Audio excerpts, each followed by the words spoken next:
What's going on, everybody? It's Tanner, and today I'm coming at you guys with a new series on my channel called T's Race Corner, and I'm joined today by Logan Powers, little side help here.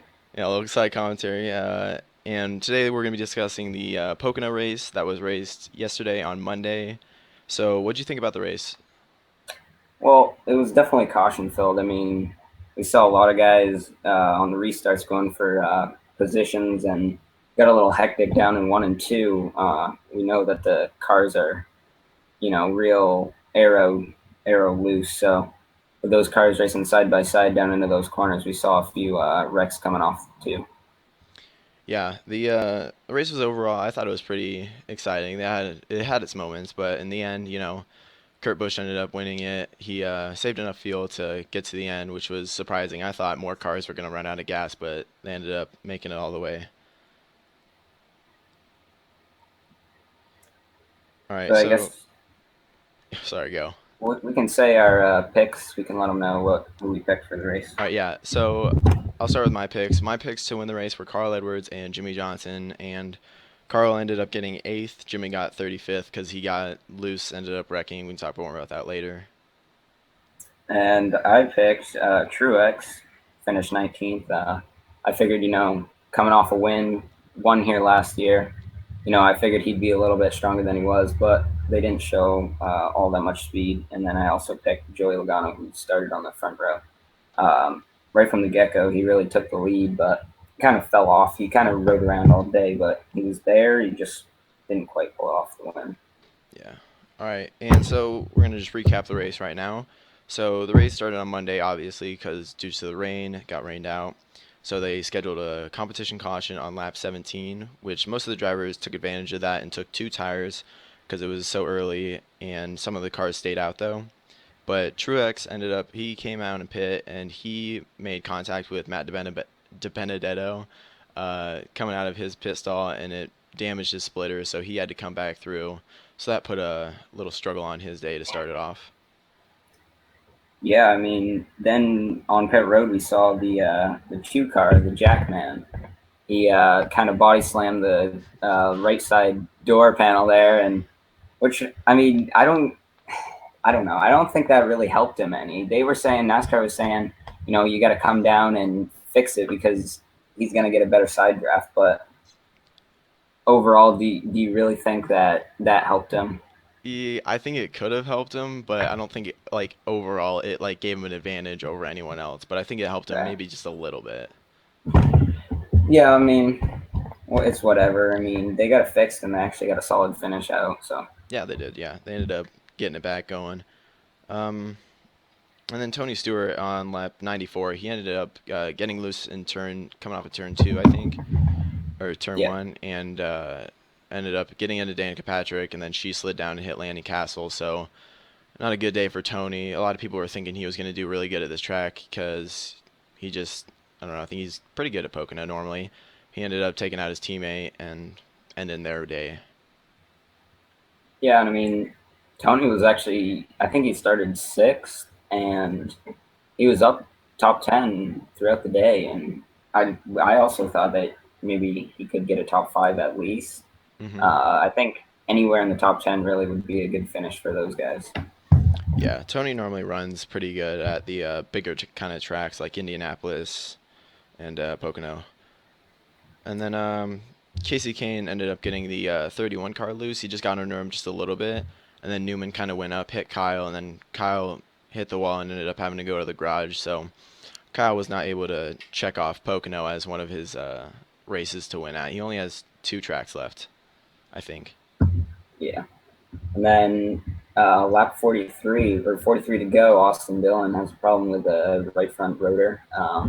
Shot him into the wall, and we actually saw I don't know, three or four cars into the outside and inside wall, kind of pancaking their cars. I mean, we saw Jimmy Johnson, Kyle Busch, just a lot of good guys up front having problems. Yeah, there was a lot of problems with that today. I think it was just with the wind pushing all the cars down the front stretch, and them Yeah, having to brake a little bit harder going into turn one. That may have caused something like that.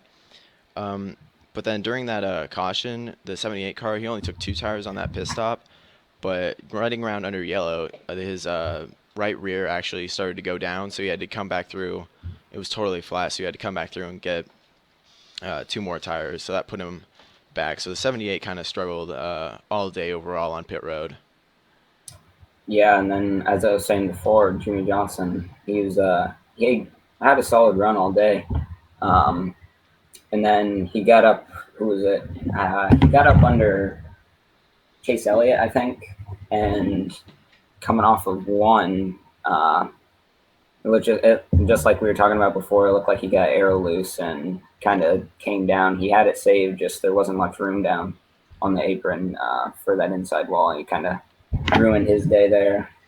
Yeah, he almost had it. He pretty much had it saved, but the car just kept going down enough, and it just clipped that inside wall. Yeah. He actually hit it pretty hard. Mm-hmm. And then the restart, it was a pretty good restart. Chase Elliott had Dale for a little bit, and then they were racing really hard together. And then I'm pretty sure Chase Elliott he like got under Dale and got Dale a little loose, which slowed both of them down. And Kurt Busch was able to catch up just because they were both racing really hard side by side. So then Kurt Busch ended up going around and saving enough fuel to take the win at Pocono. And back to Chase Elliott, I think those guys had a really strong run. They ended up finishing fourth. I think Chase led the most laps, if I'm correct. I think he led in the 40s, which is a really good improvement from where they have been. I mean, he's been solid all year, but he hasn't quite had the, finishing results that they wanted. Yeah, no, he's got a great team with Hendrick Motorsports, and I feel like he'll eventually build off of this and maybe win a race sometime soon, or just get more top fives because he's a good driver. So I think he'll be able to get more successful. Yeah, absolutely. So the finishing results for the race was Kurt Busch was first, Dale was second, then it was Brad Keselowski, Chase Elliott, and Joey Logano round out your top five. And then it was Casey Kane, Matt Kenseth, Carl Edwards, and then Kevin Harvick. And Ryan Blaney had a really good run. He was 10th.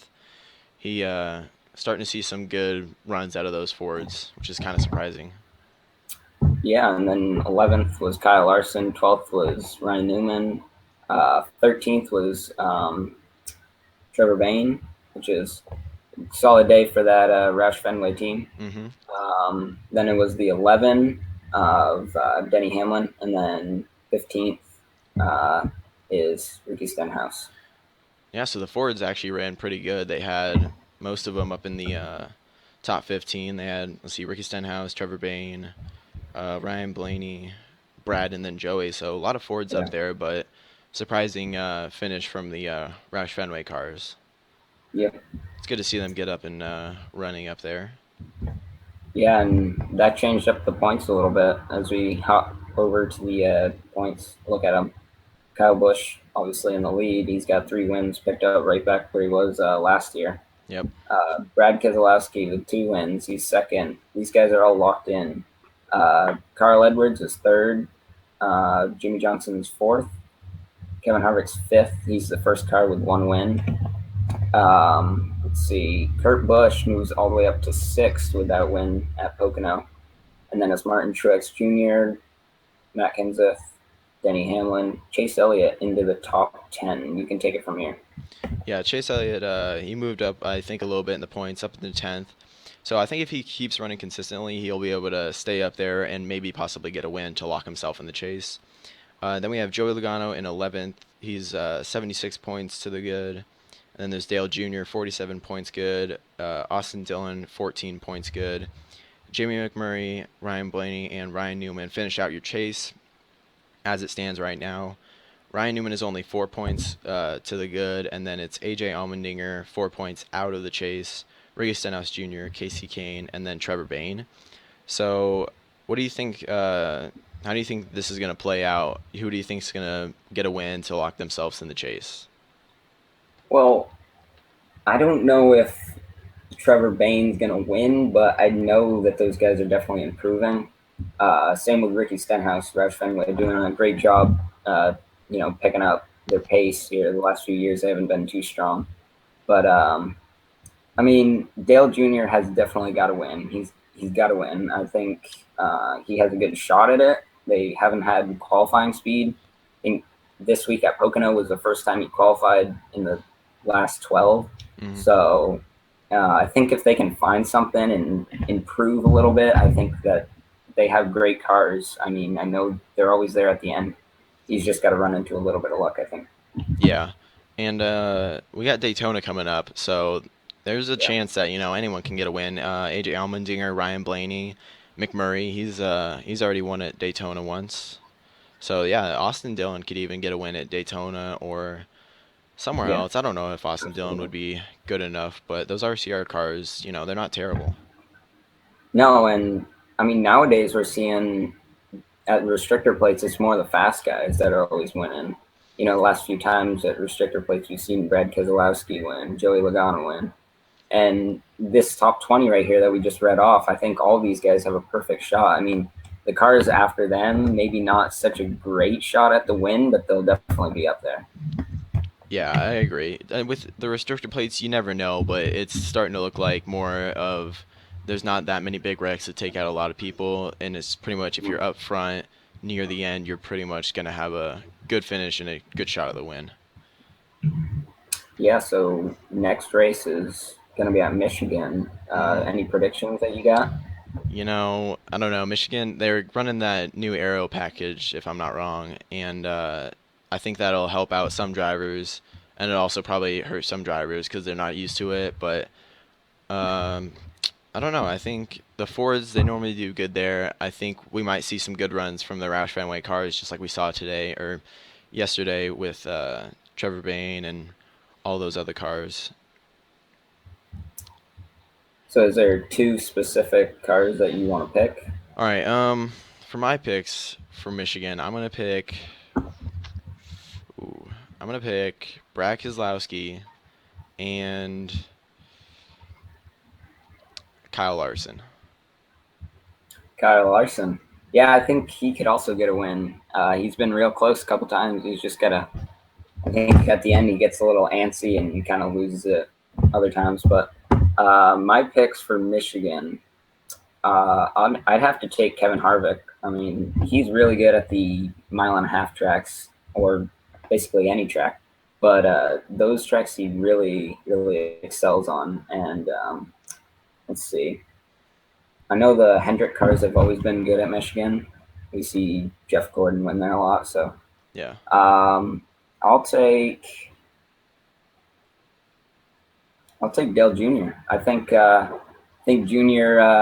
Has something coming. I mean, he's been there. I know Bristol. I was actually at that race. Bristol, he had problems. He went 3 laps down, came back, and finished second. So I know that team definitely has the skill and potential to win, and I think they can pull it off here at Michigan. Yeah, I mean, we'll see because I know Kyle Larson. He normally does pretty good with those kind of faster tracks. He likes to Yeah, run the outside lane a little bit and just get that speed coming off the corner. And Dale Jr. He's won at Michigan before, so he'll probably be up there in the end. absolutely. Yeah, so that's all we have for you guys today. Hopefully, you guys enjoy this. Leave a like, and we'll be back next week with our post race review of Michigan.